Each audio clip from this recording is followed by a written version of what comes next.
Arise, queens. This is the All Queens Army, where women are provided with the tools you need to overcome your fears, face your flaws, and experience breakthroughs as you develop self-esteem so strong you emanate royalty. Now, for your host and commander of the All Queens Army, Breizy Time. Welcome to the All Queens Army podcast. This is your girl, your host, Breizy Time. I am here with another dope episode, and today we have the lovely, the freckle-faced. She looks just like me. Janine is here today on the show. Welcome, Janine. Hey. Hey, boo. So we've been tickling around this subject about, is dickmitized a thing? Yes. You're making me nervous. Okay. So don't be nervous. We're going to talk about it. Let's talk about it. So dickmitized. Okay. So y'all know what dickmitized is, right? Maybe they don't. So I think you should explain. I think you should explain because you very blatantly said, oh, yes, honey, dickmitized is a thing. Dickmitized is when you've had a piece of dick and that shit was so good. I'm not. You could be on your deathbed and that nigga call you and you gonna get you something. I do think dickmitized is a thing. Maybe your thing is different from my thing. Sometimes I think when women are dealing with running to the dude who ain't good for them, sometimes it's not dickmitized. Sometimes it's just desperate. So maybe that's a good thing. Desperate or dickmitized? Is there a difference? I think there is a difference. So I was desperate. I would fuck anything. You were desperately dickmitized? No. Wait, you said you would fuck anything? Oh my God. So back in the day, because we all have a past. Yes, we do. I was in an unhealthy space, and to feel loved, to feel wanted, desired, I would give play to whomever gave me some attention. That's desperate. Dickmitized is that nigga that calls you and you know your ass got to get up at 6 o'clock in the morning and you will literally talk to him until 5:59 a.m. when you have to get up and get your kids together for school and take your ass to work. Wait a minute. What? I just remembered something. You're going to kill me for bringing this up. But do you remember years ago the situation where you were chasing the dude? Was you chasing him or did you go to his house and steal something out of his car in the middle of the night? Oh. I remember that. So, see. Tell us that story. Lord have mercy. So here's the thing, y'all. I'm going to preface this a little bit. So we're not talking about dickmitized? I wasn't dickmitized with him. You wasn't? No, he wasn't the one. So I'm confused. So what would have you in the middle of the night driving to? Because the nigga lied. He was married, and I don't do married men. Got it. I don't do married men. So when you leave my ass in the middle of the night because your wife called you, I'm trying to figure out what's going on. Because why would you get up and go somewhere in the middle of the night? And then I call your sister, and she gives me the lowdown about your ass being across the street at your wife's house. I want my shit. And so I went and got my keys. I went and got my Tupperware bowls out the front seat of your car. Wait a minute. Why did you care about the Tupperware bowls? What did the Tupperware bowls do? It was a set. You said, listen, I want the top and the bowl. Orange one and the pink one, and I wanted my shit back. So I went and got my shit. And I even took his car keys so he couldn't come back to my house to get them. That's theft. He broke my heart and he lied. And I don't like that. That's just, when wrong. I ask you if you're married and you tell me no, right, then no is the answer. Yep. So when you get busted in a lie, then you get what the fuck you get. Right. For whatever reason, that scenario just popped into my head because I remember you calling me and like, girl, let me tell you. And I was like, what in the hell is going on? Yeah, he wasn't. He wasn't the one. He wasn't the one. He didn't dickmatize you. Okay, so tell us more about this whole dickmatized thing. So I think it's like this ridiculous chemistry. I don't think it happens to every woman, but I do think it happens to some of us. And it's just like, it's that one person that just literally sets your nerves tingling. Like the conversation, the sex, y'all are mentally, and I would even say spiritually connected. You just have this insane connection between the two of you where you really understand each other. Y'all have this phenomenal vibe. I mean, it's like you can think each other's thoughts, right. and you don't even have to say anything. It's like intuitive. And then the sex. Oh my God. I wish y'all could see Janine right now. Oh my gosh, the sack. Yeah, we won't talk about that. But anyway, so I think it's a thing. I really do. Mm-hmm. Okay. I do think that it can be confused though with being desperate and or having like low self-esteem or insecurities or whatever, where you have a low self-worth and you just keep being sucked into someone, not necessarily because the dick is that good. Shit, the dick might not be that good. But if you are getting something else, like if you're getting some kind of like emotional charge or something that you need or that you're missing, and this person is kind of filling that void, maybe that's what you're chasing. So I think maybe for me, the feeling of desperate was I was feeling very low about myself. I didn't value myself in any capacity, because that could be really the only reason why I would think that someone would treat themselves that way. And I'm just being honest. right. Because in retrospect, I feel like with the Dickmitized, it's a totally different mindset. I know who the fuck I am. Right. You know, I'm smart, I'm beautiful, I'm accomplished. I got all this shit going for me, and a nigga could still call today and be like, yo. Wait. Wait. Yeah, so don't call me. Oh my God. The tea is being poured. Okay. Yeah. No, I do totally think it's a thing. I do.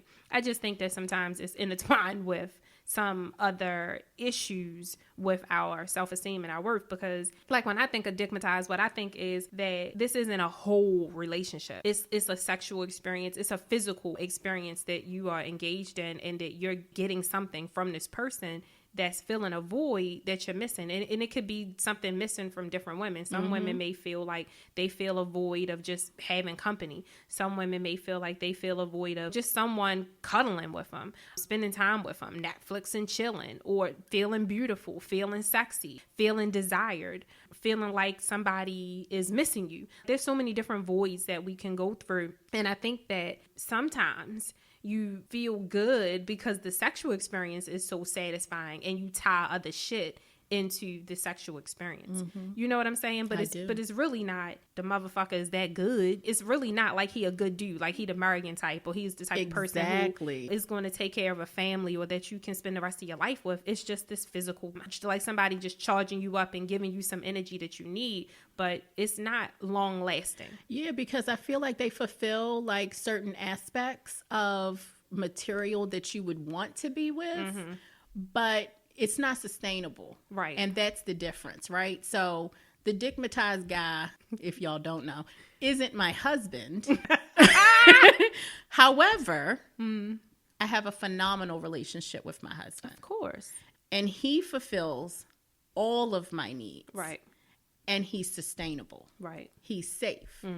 And I say safe because I know he loves me and I love him back. Right. And I know that we complement each other.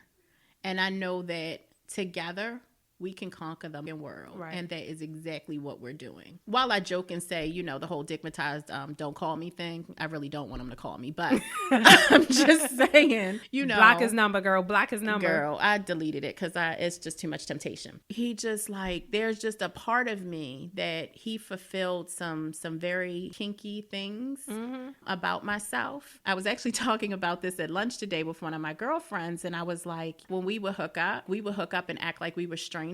Oh, y'all was role playing. He appealed to those like fantasies. Yeah. So, you know, we discussed what it was going to look like, and then we do it. And it was exciting. Right. You know, that doesn't last forever. Right. You need something, if you're really looking for longevity, you want somebody who's going to go the distance with you. Absolutely. I think it's because I know a lot of people will probably look at this and say, that's disrespectful to say, you know, that your husband isn't the person who had you dickmatized. But the positive spin to that is I wouldn't want that, because I don't think that physical attractions and physical connections last long. Like you said, they don't go the distance. I think that you have to have something that's more solid. You have to have something of substance that makes you decide that this is the person that you want to spend the rest of your life with, where when you wake up every day, you choose to stay committed to this one person. It's not about physically how they make you feel. Now, I will say, I think men, they want to be that figure because that's their ego. Like their ego gets involved. And so they want to be the person who, quote unquote, dickmatizes you. They want to be the person that you look at and you drop your underwear and be like, woo, honey. But I personally just don't feel like that's something that lasts, forever. So I agree with you there. And there's no disrespect meant towards my husband. I think that he's even better than being dickmatized. Right. Because that's my point. He's the person I want to go home to. Exactly. He's my best friend. I can tell my husband anything. Right. I can be fat in front of him. He can see all my rolls. He can see my hair fucked up, and he still loves me. Mm-hmm. He still accepts me who I am. And I do some shitty things. I'm not always a good girl. I'm not always a nice person, Mm-hmm. I mean, he doesn't like that I cuss, so fuck him. But Wait. Well, but you gotta be you. Exactly. Yeah. And so he's learning to adjust, and it's to me, it's just a constant growth. Right. We're growing up together. And I know I'm closer to 50 than I am to 40, but we're growing up together. Right. It takes a long time to learn your mate. You grow and you change because situations happen in life, situations in the family, within yourself, right? Because I'm in school now. So that requires a lot of my attention on school and not on him. And he has to learn how to entertain himself sometimes because I can't do that for him. He has to learn how to dickmatize himself. No. I hope that's not what he's doing. You said entertain. I didn't know. No, I mean, we spend a lot of time together. We enjoy each other's company. So we'll sit and watch TV. But if I have schoolwork, then I need to put my attention to reading or doing some research or something like that.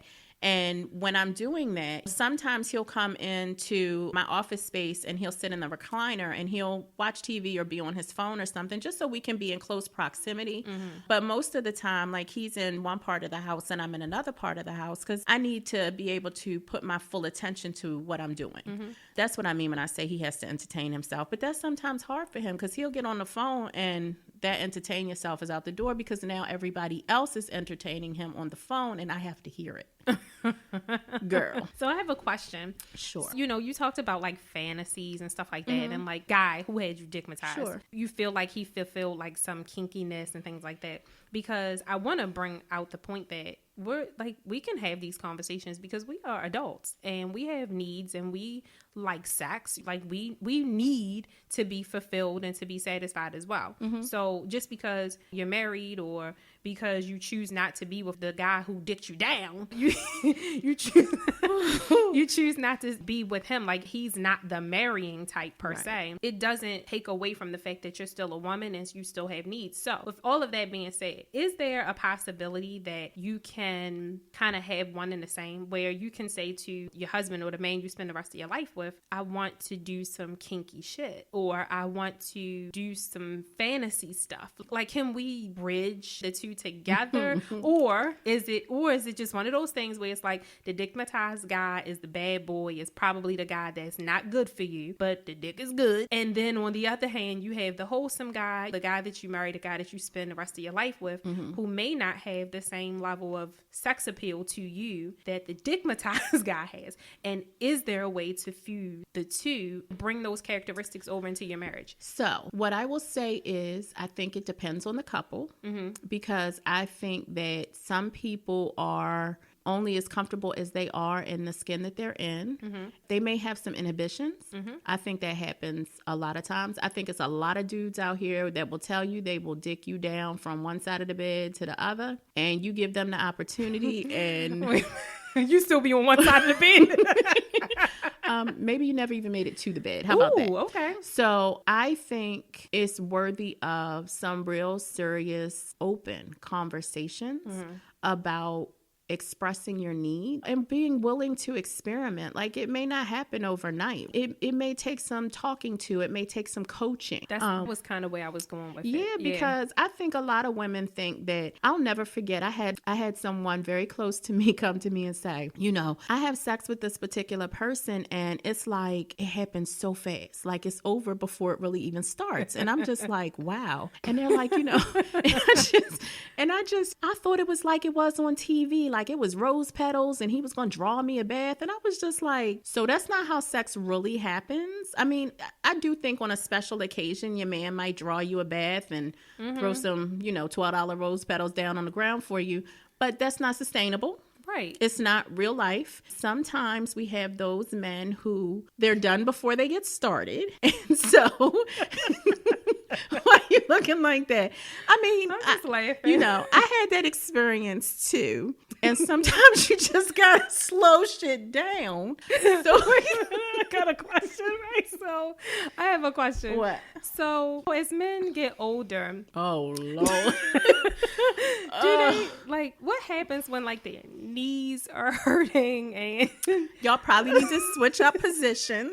so does that interrupt the flow? Like when y'all in the middle of it and he's like, hold up, babe, wait a minute. my knees. First of all, I'm trying to figure out what position y'all are in. No, real talk though. Real talk, right? Oh, that's funny. So men do change. Men generally change. I would say in their mid to late 30s into their 40s, their sex drive is not nearly the same. That's when women are in their prime. Right. About 10 years ago. I could have sex every day, multiple times a day. If you're not with somebody who can match your pace, it can really cause some issues between you, because what these men do that I don't like is they try to throw it off on us and tell us that, oh, you treat me like I'm a machine. Wait a minute. You got one job, guy. I just need all that blood in one particular spot. Can you make that happen? But seriously, I've been in relationships where men have felt inadequate because my drive was much greater than theirs. And, you know, they tried to blame it on my weight, or they tried to blame it on I wasn't doing my job for them. I ain't never had a nigga tell me I ain't know what I was doing. Right. So let's not point fingers.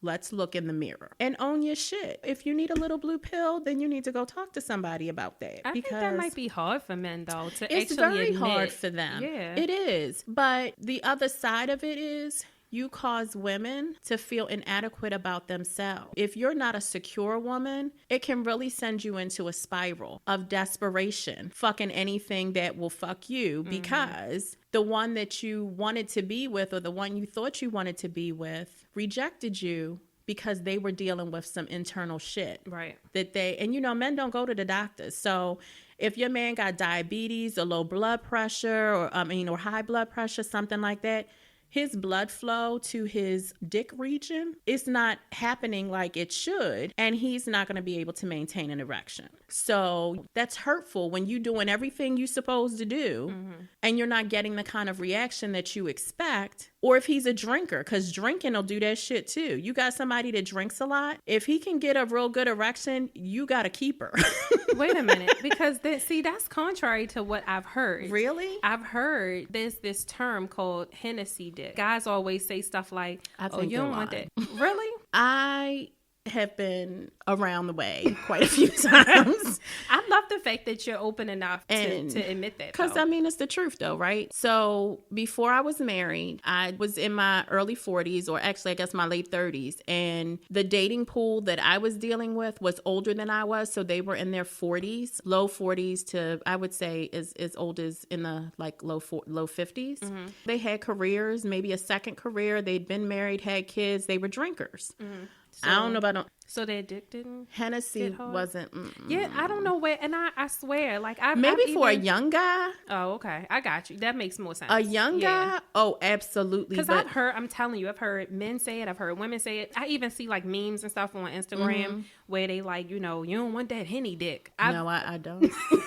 Well, here's the thing. Like, I don't know that I've ever had sex with someone who was drunk off of Hennessy or any other. Like, I don't know. Maybe I have, but I just don't recall it. You know, so I don't know what that means. So queens out there, if y'all know what that means, can y'all educate us, comment, review something? Educate us on what the Henny dick is. Yeah, I would think. I mean, I'm not saying all older men are like that, because the Dickmitized dude, yeah, he'll have them kind of issues. I would think that as men get older, it's harder for them to maintain an erection. So, ladies, don't get discouraged if he's telling you that it's you. It's not really you. It's probably him. And don't internalize that shit, because you are so beautiful and you got your shit together and you know what you're doing, and he just might need a little help out. So just be understanding, you know, and when he's not being so fragile, have a real conversation, because they're fragile. Yeah, their egos are fragile. Girl, you talk about a dick not working. Oh my God. I was about to say, how do you,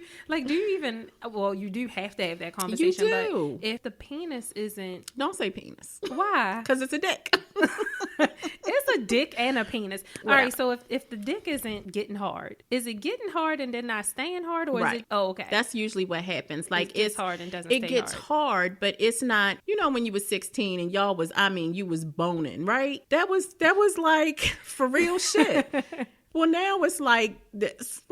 Yo, I'm gonna put a picture up on the podcast of it. Instead of your finger being straight up and rock hard, your finger's kind of flaccid. You know? First of all, I want it to be bigger than a finger. Well, I do too, but sometimes, ladies, that's all you're getting. So here, all right, one more question about this, because I find this topic so fascinating. Because you are cracking up. Because it's so funny it's to me. Serious shit. Some of these women are not getting laid. I'm telling you, no. The funniest part is yo, she just raised her hand. So the reason that this episode is so entertaining to me is because, again, it's such a taboo thing. Like, people don't want to have these conversations, especially if you're married or in a relationship or whatever. It's like everybody is so holier than thou. You know what I'm saying? And it's like, we're all adults and we have sex and we have had sex in the past and we are sexual beings. So we can talk about sex. We can talk about dickmitized. You know, we can talk about the best dick we ever had. We can talk about the smallest dick we ever had. We can talk about dicks that don't work. We can talk about bad knees interrupting the flow. We can talk about those things because it's real for us and it's real things. So with that being said, I've also heard women say stuff like they can't be with a guy if he ain't laying down the pipe real serious. Like, if he is not putting it down, that's a prerequisite. He has to know how to put it down. How do you feel about that? But how does he know? How does he know how he needs to put it down for you? Gotcha. We're all different, right? Mm-hmm. What works for me may not work for you. Mm-hmm. Not all women like their hair pulled or like to be kissed a certain way or like to be fingered or, you know, I mean, or whatever it is that turns you on. You're different than I am, and she's different than I am. So he may not know what you need done. Mm-hmm. And that's where the conversation comes in, like, as y'all are getting to know each other. Because if y'all just heading home from, what's that club that everybody goes to? Starts with an M. I can't even remember the name of it. I'm too old. I don't know anything about clubs anymore. Yeah. But if everybody's coming home from the club and he's who you ended up with, you know, it may not be his best experience that first time because he doesn't know you. It takes time to know somebody sexually, unless you're dickmitized. And then that nigga, it's like he was made for you. I think that's the chemistry, though. Mm-hmm. I think it may not even be that he's, like I said before, that he's that great. It might just be the chemistry that the two of you feel. Like, your energy vibrates at the same place. Mm-hmm. So when you two connect, it's like fucking TNT.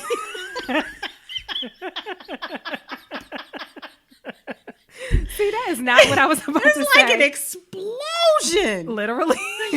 Yes. Okay. And it's better when it happens at the same time. Okay. She's very passionate about this. So no, I'm just playing. No, I know, but that, to me, that's what dickmitized. That's what I see dickmitized as. I see it as an energy thing. I see it as a chemistry thing. I see it as like we're vibrating on the same frequency sexually. But you may not, like the guy that you're going to spend the rest of your life with, you may have that at times, but it may ebb and flow. You know what I'm saying? Because your relationship changes, and so many things about your relationship changes over time, and you got to kind of hold on, you know what I'm saying, and ride the wave of the ups and downs, whereas the dickmitized is up the whole time. And I don't mean that like the dick is up. I'm just saying the energy is up. The feeling is up. And most often in situations like that, when it does take the dip, that's when people lose interest. Right. You know what I'm saying? That's agree. When it's like, oh, it changed. It's not the same. I'm not interested. I don't like it, blah, blah, blah, blah. But when it's a person that you're supposed to spend the rest of your life with, or that there's potential for you to spend the rest of your life with, it's different, because you don't just lose interest just because y'all are on a low wave or a low currency and that spark isn't there, because it comes back. It goes away and it comes back. So what do you think about that? So I think you made me think about the person that I was responding to, or, we're talking about. So for me, have known him since I was 17. Had a relationship with him for several years, and then I moved away and we were apart for several years, and then this whole instant messaging thing happened and I found him and we re-sparked our relationship. He's not safe, right? He's not safe for a lot of reasons. I feel like he's a womanizer. I know so much about him. He's not safe because I know so much about him. I think he would be a great provider, but I know he's a cheater, and I know he would dig down anybody that was willing to do that with him, because that's just the kind of person he is. And I think that for the part that he fulfilled in my life, he was excellent, because I learned a lot of things about myself, which makes my husband the perfect choice for me, because he helped teach me. My husband has taught me about patience and endurance, and quite honestly, unconditional love. Absolutely. I know my children have taught me about unconditional love, but when you have unconditional love from your husband, that's a whole nother level of love. How do we go from dickmatized to crying? Girl, because I welcome when the crying. I think I'm just saying. So in my first marriage, I think my first husband really loved me. He was the type of person who wanted to save face. He didn't want people to know the difficulties that we were having. So he would have rather us have stayed together than to have split, because we had grown apart. And so when I left, very bitter. He was very bitter for years. Took us a long time to get where we are now. We're now friendly, I'll say. In my current relationship, my husband is a veteran and he has PTSD and he's bipolar. So we have a lot of struggles in our relationship because he has anger issues, and we separated early in our marriage, and I gave up. And you know this, I literally quit. I didn't want to deal with it. It was too much. Like, who the hell chooses to be with someone who is going through so much? But if you talk to him, he'll tell you that the thought of losing me is what made him change.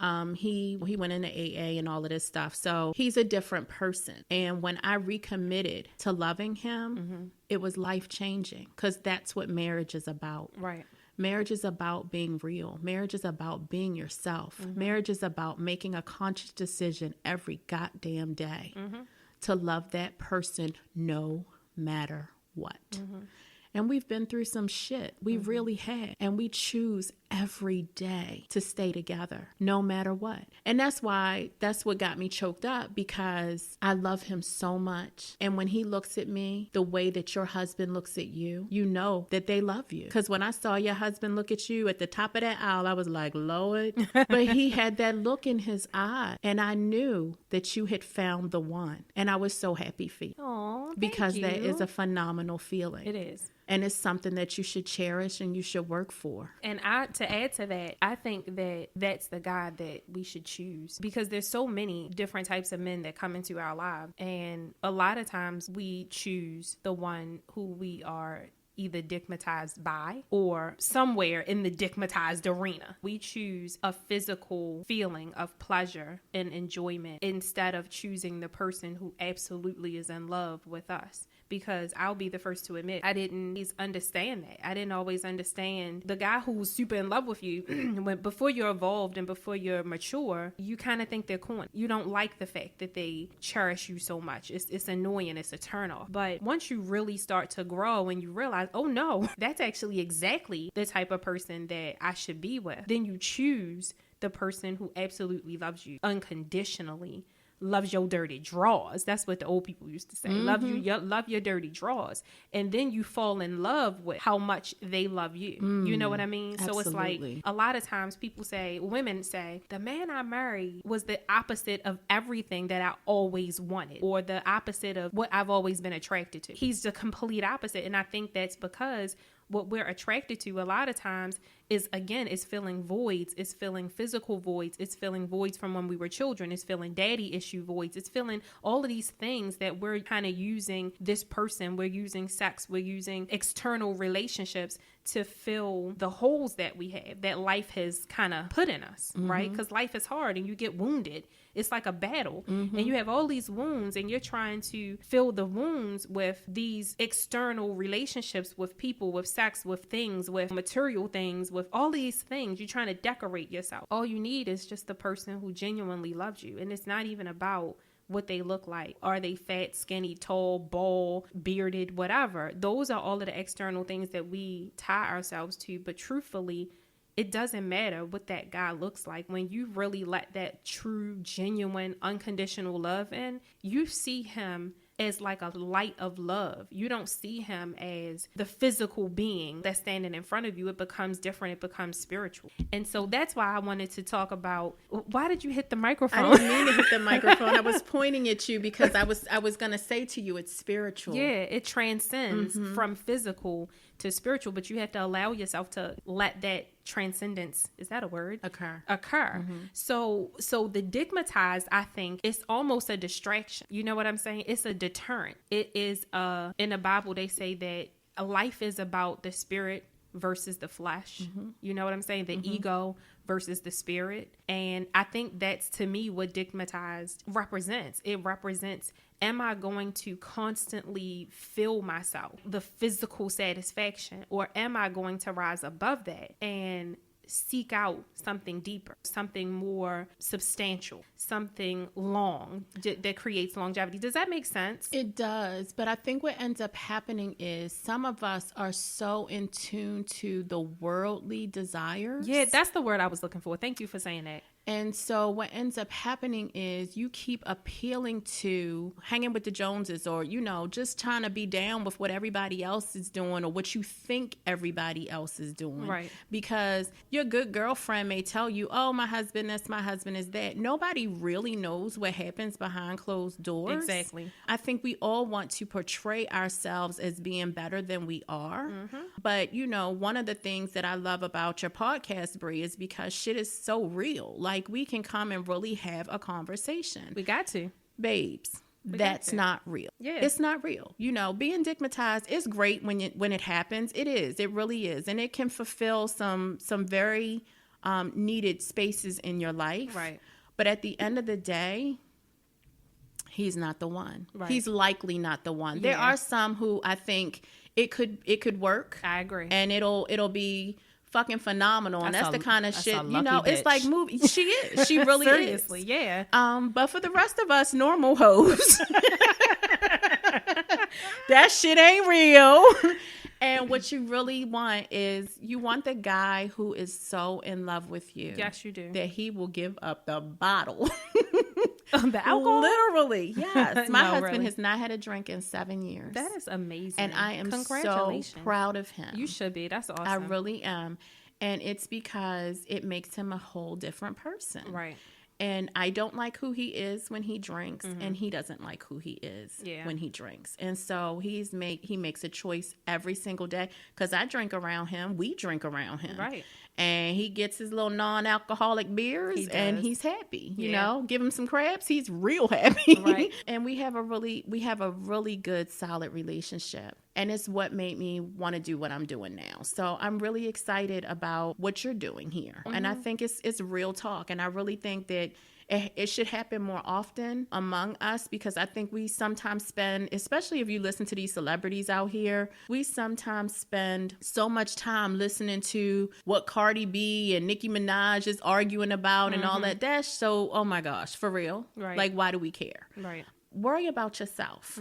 You know, worry about uplifting yourself. Worry about uplifting your children, because they are our future. And if we don't infuse them with good attitudes and good values and good morals and ethics, like, if you think about the world today versus the world 10, 15, 20 years ago, shit is so different. Right. You know, look at what's happening in our city. Our city is crazy now. It is. They shooting people on the highway. You have road rage incidents and stuff. You know, it just makes you very fearful. So I think if we spent more time putting positive into each other and building each other up, we can make a positive change in ourselves, and thus in the communities that we live in.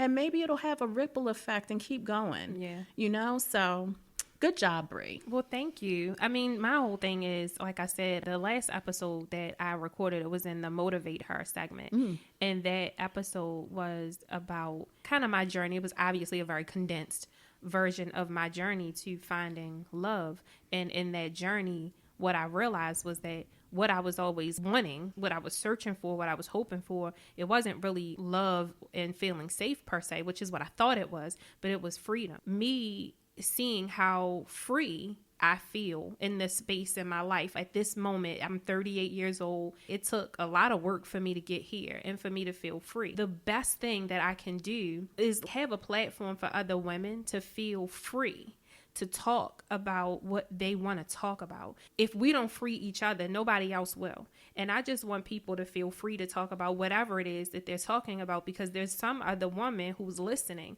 to the podcast who can relate to what you're talking about. There's some other woman out there who's listening to the podcast who may be nervous to share that she's had multiple sexual partners, and she may not feel valuable enough to think that she deserves a great husband. But here you are saying, I don't give a shit. I have been with however many men, and here I am happily married for 8 years. You see what I'm saying? So that story in and of itself, while some people may look at it as they want to turn their nose up, like, oh, she went here telling people she had, this is her sexual situation, or that she's been dickmitized. But there's also someone who is out there who's feeling that. And because of people like the latter who turn their nose up, the person who's going through it feels intimidated to talk about it. And that's why I wanted to create the podcast, because when we feel free, we feel valuable. And when we feel free, it uplifts our self-esteem and we feel validated. If we don't validate each other as Black women, no fucking body else is going to do that. Absolutely. And there's so many things against us anyway. Right. So I really feel like, especially in this community, and I'm talking about your podcast community, I feel like have an obligation to one another. Absolutely. To be real, to be honest, to be open, to be, to be mindful. Like, your shit ain't no better than mine. Don't judge me. Exactly. Don't judge me. Right. You don't know where the fuck I come from. Right. Or what I've been through. Right. So, yep, I got a past. I really do. It's made me the phenomenal bitch I am today. Right. And the thing is, instead of us being in a place where we turn our nose up, because that's the norm in our community, where we turn our nose up, why don't we, instead of us naturally having a reaction that, ooh, we shouldn't say things like that, or it is devaluing to us to say things like that, or your self-esteem is shot, or, oh my gosh, have some self-respect. Here's the thing. Seriously, because those are the things that I hear so often. Like, I read comments on Instagram, on the Shade Room, and all of these different places, and there's so many women who are shamed about their number of sexual partners, or their experiences, or how many boyfriends they've had, or whatever the case may be. I see it all the time. And you have other people who say stuff like, oh my gosh, give it a break. Be by yourself for once.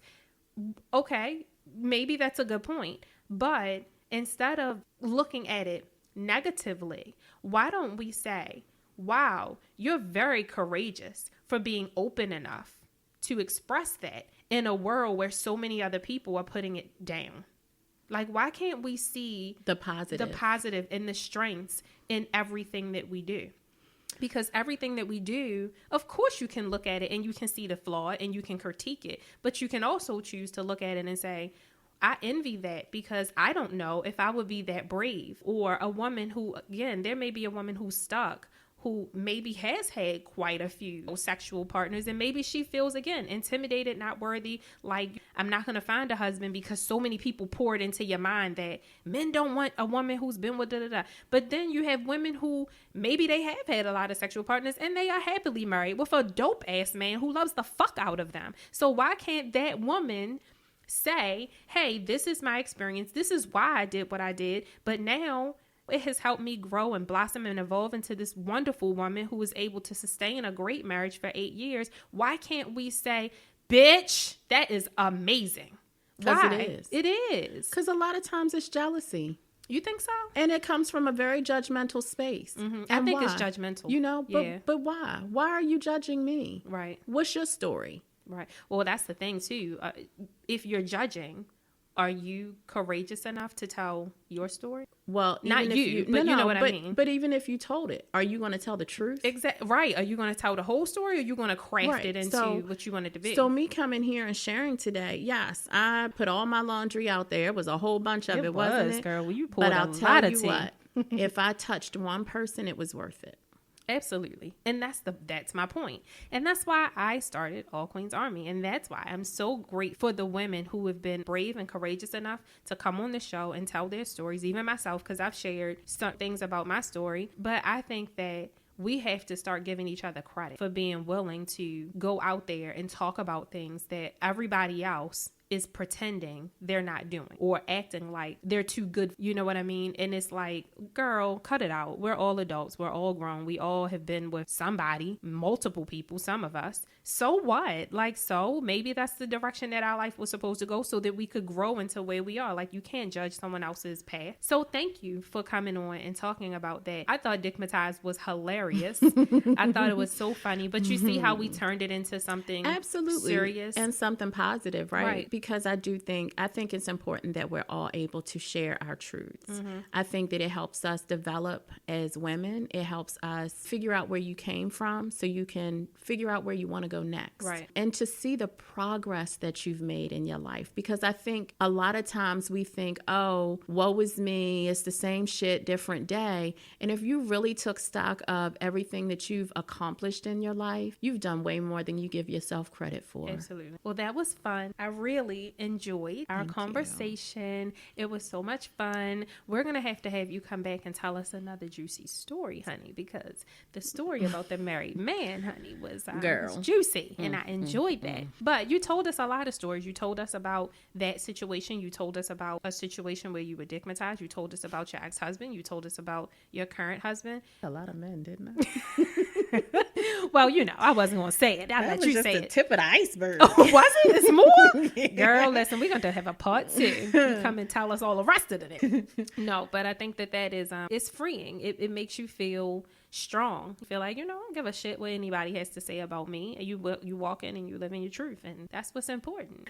So, all right, one last question, I promise. What? This is the last question. So if you have some of the queens out there who are listening who aren't as comfortable as you are talking about their sexuality, expressing their sexuality, what advice could you give them to just be freer and more open to talking about the inhibition so that you could freely... I was tired of not being pleased in the bedroom. Oh, so you were with people who just wasn't making it happen? And I would just be like, look, do you need a manual? Because I'm going to type you up one. No, I'm serious. For me, sex is so important. Like having that intimate relationship. I don't even mean the act of sex, which is also very important, but having that physical connection with your mate, that's important. So if there's something that you need in the relationship and your mate isn't delivering, you owe it to yourself, because that's part of your truth, of you being who you are. And if you can't tell the person that you're married to or the person that you're in a committed relationship that they're not giving you what you need, then you're doing yourself a disservice, because you're not happy. You're not really happy in your relationship. And I'm not saying you're supposed to be happy 100% every single day. That's not realistic. But I think that having an intimate life with your partner is so important that you owe it to yourself and to your mate to be honest about what you need from them and them from you, right? Because it's a reciprocating relationship. If you have to be willing to do what they tell you they need if you're coming up short in some things. And it's about growing together. And it's what makes that bond between you even stronger and closer, because you can let those walls down and you can really have these difficult conversations. It is one of the hardest things to tell your mate, especially women, to their men, that they're not doing something correctly in the bedroom, because all men think they're the shit. Yes, don't they? Oh my gosh. They'll be 3 minutes in and it's over, and he thinks he just knocked your ass out the park. And you'll be sitting there like, we done? I mean, let's be real, right? You laying there like 2.6 seconds later. Aw. No, I'm just, No, I know. And I meant 2.6 minutes. yeah, because you said 2.6 seconds. I was like, No, but seriously, we all know that things happen, right? If at the end of the day, you're not happy with what's going on in your sheets, between your sheets, then you have to tell the person that you're sleeping with, because what we often do is cheat. And I'm saying that because I was a cheater. You were? I was very much so a cheater, because if he wasn't doing it, I knew I could find someone that would. Okay. And so instead of, I'm grown for real. I got grandkids. Like, what do I look like, calling up Dickmitized, talking about, can we hook up? So now you have to have real conversations with people. No, right. For real. You have to have real, you grow up at some point and you're just like, you know what? Maybe if I told the person that I'm sleeping with what we need to do to make things better. And then when we start talking, they come back and they say, well, it might be nice if you did this. And you be like, oh, what? Right. I wasn't doing something right. Again, it's all about having those conversations. Yeah. And, you have to start somewhere. And sometimes the change starts with you. You Right. can't expect him to know what he doesn't know. Right. And if you don't tell him, he'll never know. Sometimes I feel like women do that, where, and men too, we have these expectations, like a relationship is supposed to come as a package, and the guy's supposed to know what to do, or the woman is supposed to know what to do. We've talked about that before too, with some mutual people that we know, that people don't want to put the work in to getting the relationship to a place that works for them and their partner. They expect for people to come already knowing. Like, you expect a man to come already knowing exactly how to please you. He may not. Just like you may not do all of the things that he likes because you don't know yet, so you have to talk through that. But that was good. That was good. So thank you for the advice too. But after we started talking, it was like, there's some women who I know probably don't feel as comfortable talking about sex, or learning how to communicate about it, or learning how to even express what they need. And if we're not comfortable talking about it, then obviously we should give them advice on how to do so, because you don't want to deprive yourself of sexual experiences, because we're humans and we enjoy sex. So you should feel pleased, and you should feel like you can talk about it, and that you can talk to your mate or whoever you're with about how to please you. You deserve to have that conversation, and you deserve someone who's willing to work through that with you. So. Absolutely. Yeah. Also be receptive to his responses. Right.